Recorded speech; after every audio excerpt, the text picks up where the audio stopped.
بسم اللہ الرحمن الرحیم۔ ناظرین گرامی، ایک دفعہ سلطان صلاح الدین ایوبی رحمۃ اللہ علیہ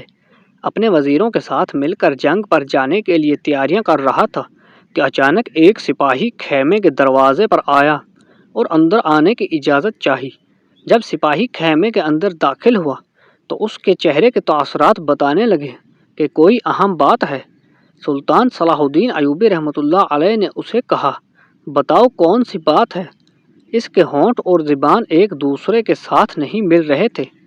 اور وہ بات کرتے ہوئے لڑکھڑا رہا تھا۔ سلطان اپنی جگہ سے اٹھا اور اس سپاہی سے مخاطب ہوتے ہوئے کہا، جو بھی بات ہے کھل کر بتاؤ۔ اس نے کہا، بادشاہ سلامت، ایک باہر لڑکی آئی ہے جو آپ سے ملنا چاہتی ہے۔ لڑکی بہت ہی خوبصورت اور حسین و جمیل ہے اور شکل سے بادشاہ کی بیٹی لگتی ہے۔ یہ سن کر سلطان صلاح الدین ایوبی رحمۃ اللہ علیہ بڑا پریشان ہوا کہ اس وقت کون لڑکی ہے جو مجھ سے ملنے کے لیے آئی ہے۔ سلطان صلاح الدین ایوبی نے علی بن سفیان اور اپنے تمام کمانداروں کو باہر بھیج دیا اور سپاہی کو حکم دیا کہ اس لڑکی کو خیمے کے اندر آنے کی اجازت دی جائے۔ علی بن سفیان اور تمام کماندار باہر چلے گئے۔ سپاہی ایک لڑکی کو لے کر سلطان کے خیمے میں حاضر ہوا۔ سلطان خیمے کے دروازے کے سامنے اپنی نشست پر بیٹھتے تھے اور جیسے ہی خیمے کا دروازہ کھلا تو دیکھ کر سلطان صلاح الدین ایوبی رحمۃ اللہ علیہ اپنی نشست پر بیٹھ نہ سکے اور فوراً کھڑے ہو گئے اور کہا، لڑکی، تم یہاں؟ سلطان نے سپاہیوں کو حکم دیا کہ تم باہر چلی جاؤ اور پھر سلطان نے فوراً اس لڑکی کو اپنے خیمے کے اندر بلا لیا اور پوچھا، تم یہاں کیسے پہنچی ہو؟ اس نے کہا، بادشاہ سلامت، میں تمہیں اپنے بابا کی خدمت کے بدلے تم سے ایک چیز مانگنے آئی ہوں اور مجھے بھیجنے والوں کا یقین تھا کہ کبھی بھی سلطان صلاح الدین ایوبی رحمۃ اللہ علیہ مجھے خالی ہاتھ واپس نہیں لوٹائے گا۔ یہ سن کر سلطان صلاح الدین ایوبی بڑا حیران ہوا کہ آخر وہ کون سی چیز ہے جو تم مجھ سے مانگنے آئی ہو۔ تو اس نے کہا، سلطان معظم، مجھے وہ علاقہ دے دیجیے جس کو آپ نے فتح کرنے کے لیے 2 مہینے جنگ لڑی۔ یہ سن کر سلطان کے چہرے کے تاثرات اڑ گئے، کیونکہ وہ مانگنے والی لڑکی جو اس وقت سلطان کے سامنے خیمے میں موجود تھی کوئی عام لڑکی نہیں تھی، نہ کہ کسی عام آدمی کی بیٹی تھی، بلکہ سلطان نور الدین زنگی رحمۃ اللہ علیہ کی بیٹی تھی۔ یہاں آپ کو سلطان نور الدین زنگی رحمۃ اللہ علیہ کے بارے میں بتاتے چلے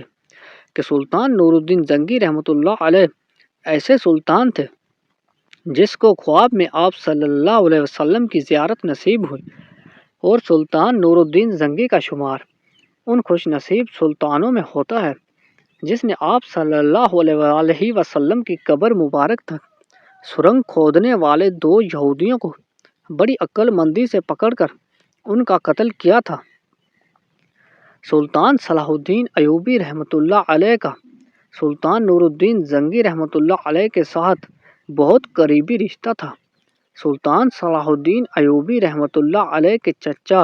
شیر کوہ بھی سلطان نور الدین زنگی کے کماندار رہ چکے تھے۔ سلطان صلاح الدین ایوبی جانتا تھا کہ سلطان نور الدین زنگی کی بیٹی کو دشمنوں نے بھیجا ہے، کیونکہ وہ جنگ سے تو وہ مجھ سے علاقہ نہیں چھین سکتے، تو اپنی ناپاک حرکتوں سے سازش کر کے وہ مجھ سے علاقہ لینا چاہتے ہیں۔ لیکن پھر بھی سلطان صلاح الدین ایوبی رحمۃ اللہ علیہ نے سخاوت کا مظاہرہ کیا اور سلطان نور الدین زنگی کی بیٹی کے حوالے وہ علاقہ کر دیا اور بہت سارے تحائف دے کر شہزادی کو وہاں سے رخصت کر دیا۔ دوستو، یہاں آپ کو ایک دوسرا واقعہ سناتے ہیں کہ جب سلطان صلاح الدین ایوبی رحمۃ اللہ علیہ کو دشمنوں نے دیکھا کہ وہ آپ سے جنگ کے ساتھ مقابلہ نہیں کر سکتے تو انہوں نے آپ کو قتل کرنے کی سازشیں شروع کر دی۔ جب انہوں نے سلطان صلاح الدین ایوبی رحمۃ اللہ علیہ کی بہادری اور عقل مندی کو دیکھا تو وہ شیخ سنعان کے پاس پہنچے اور اس سے کہا کہ تم سلطان صلاح الدین ایوبی کو اگر قتل کروا دو تو ہم تمہیں بھاری انعام دیں گے۔ شیخ سنعان عام انسان نہیں تھا، وہ بہت طاقتور انسان تھا۔ اس کے پاس ایک فدائیوں کا گروہ تھا جو حشیش سے لوگوں کو پہلے دماغ سے فارغ کرتے اور پھر ان کو قتل کر دیتے ہیں۔ ان کے پاس ایسے خطرناک کھوجی تھے جو دشمنوں کے درمیان سے گزر جاتے اور دشمن کی ایک آنکھ کو پتہ چلتا تو دوسری کو پتہ نہیں چلتا۔ شیخ نے لالچ میں آ کر اس نے سلطان کے دشمنوں کے ساتھ معاہدہ کر لیا اور آپ کو قتل کرانے کے لیے اپنے سپاہی بھیج دیے۔ انہوں نے 3 مرتبہ آپ پر حملہ کیا۔ ایک دفعہ سلطان صلاح الدین ایوبی رحمۃ اللہ علیہ جنگ میں محاذ پر اپنے خیمے میں آرام فرما رہے تھے کہ آدھی رات کا وقت ہوا کہ اچانک خیمے کے دیے بجھ گئے اور آپ کی آنکھ کھلی تو آپ کو ایسا محسوس ہوا کہ خیمے کے اندر کوئی آدمی موجود تھا۔ سلطان نے سپاہیوں کو آواز دی، سپاہی اندر آئے۔ انہوں نے دیے جلائے تو آپ کے سرہانے ایک خنجر کے ساتھ خط گھونپا ہوا تھا اور اس میں لکھا تھا کہ اے سلطان، تم ہوش میں آؤ، تم ہمارے رحم و کرم پر ہو، تم اپنے آپ کو قابو میں رکھو ورنہ تم کسی بھی وقت اپنی جان گنوا بیٹھو گے۔ جب سلطان صلاح الدین ایوبی رحمۃ اللہ علیہ نے شیخ کی اتنی بہترین جنگی حکمت عملی دیکھی تو سلطان صلاح الدین ایوبی رحمۃ اللہ علیہ ان سے بڑا متاثر ہوا اور اس کو دوستی کا پیغام بھیجا۔ یہ تھی سلطان کی سخاوت اور فراخ دلی کہ اپنے سب سے بڑے دشمن سے بھی دوستی کر لی۔ یہاں آپ کو یہ بتاتے چلے جائیں کہ یہ دوستی کا پیغام آپ نے موت کے ڈر کی وجہ سے نہیں بلکہ ایک بہادر کو درست راستے پر اللہ کے راستے میں لڑنے کے لیے پیغام دینے کے لیے بھیجا۔ سلطان صلاح الدین ایوبی رحمۃ اللہ علیہ نے بڑی عقل مندی سے کام لیا اور اپنے ایک خاص جاسوس کو اپنے پاس بلایا اور اس سے کہا کہ تم نے شیخ سنان کے گروہ میں ان کا آدمی بن کر داخل ہونا ہے اور اسی طرح تم نے ان کے کھانا پکانے والے تک رسائی حاصل کرنی ہے اور جا کر شیخ سنان کے لیے تیار کیے ہوئے کھانے میں تم نے زہر ملا دینا ہے۔ جب وہ کھانا شیخ سنان کے آگے پہنچے اور جیسے ہی شیخ سنان کھانے کا لقمہ اپنے منہ میں ڈالنے لگے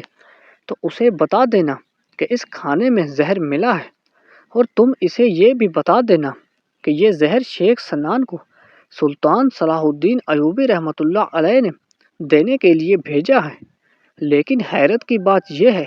کہ اسی سلطان نے ہی کہا تھا کہ شیخ سنان کو بتانا کہ جتنا تم مضبوط خود کو سمجھتے ہو اتنا تم ہو نہیں، اور اسے یہ بھی بتانا کہ اگر سلطان صلاح الدین ایوبی رحمۃ اللہ علیہ تمہیں مارنا چاہتا تو میں ابھی تمہیں اس زہر کے بارے میں بالکل نہ بتاتا، اس لیے سلطان نے تمہاری جان بچائی اور تمہارے لیے دوستی کا پیغام بھیجا۔ سلطان کے خاص جاسوس نے ایسا ہی کیا اور بڑی چالاکی اور عقل مندی سے ان کے اتنے خطرناک گروہ میں شامل ہو کے اور آہستہ آہستہ ان کے کھانے پکانے والے آدمی تک رسائی حاصل کر لی اور شیخ سنان کے کھانے میں زہر ملا دیا۔ شیخ سنان خیمے میں موجود تھا، وہی آدمی اس کے پاس کھانا لے کر گیا جو سلطان صلاح الدین ایوبی کا جوش تھا۔ جیسے ہی شیخ نے گوشت کا ٹکڑا اٹھایا تو سلطان کے جاسوس نے کہا، حضور چند لمحوں کے لیے رک جائیں کیونکہ اس کھانے میں زہر ہے۔ یہ دیکھ کر شیخ سنان کانپ اٹھا اور کہا، یہ تم کیا کہہ رہے ہو؟ اس نے کہا، حضور یہ زہر میں نے اپنے ہاتھوں سے ملایا ہے اور میں سلطان کا جاسوس ہوں اور یہ زہر ملانے کا حکم سلطان نے دیا ہے، اور اگر سلطان چاہتا تو وہ تمہیں قتل کر دیتا، لیکن سلطان نے تمہاری جان بچا لی اور سلطان نے آپ کے لیے دوستی کا پیغام بھیجا ہے، لیکن سلطان نے اس لیے دوستی کا پیغام تھوڑا مختلف طریقے سے بھیجا کہ تم یہ نہ سمجھو کہ تمہارے پاس طاقت ہے اور ڈر کی وجہ سے سلطان نے تمہارے پاس پیغام بھیجا۔ سلطان کی عقل مندی اور اتنی ماہر جاسوسی کو دیکھ کر اور حکمت عملی کو دیکھ کر شیخ سنان بھی سلطان کا فدا ہو گیا اور آپ کا دوستی کا پیغام دل سے قبول کر لیا، اور اس دن سے شیخ سنان سلطان کا بہت بڑا ساتھی بن گیا، اور روایات میں ملتا ہے کہ وہی شیخ سنان جو آپ کا سب سے بڑا دشمن تھا، وہی شیخ آپ کے ساتھ بہت بڑی جنگوں میں لڑتا رہا۔ اگر آپ کو ہماری یہ ویڈیو اچھی لگی تو لائک اور شیئر کر دیجیے اور چینل کو سبسکرائب کرنا مت بھولیے۔ ملتے ہیں نیکسٹ ویڈیو میں، تب تک کے لیے اللہ حافظ۔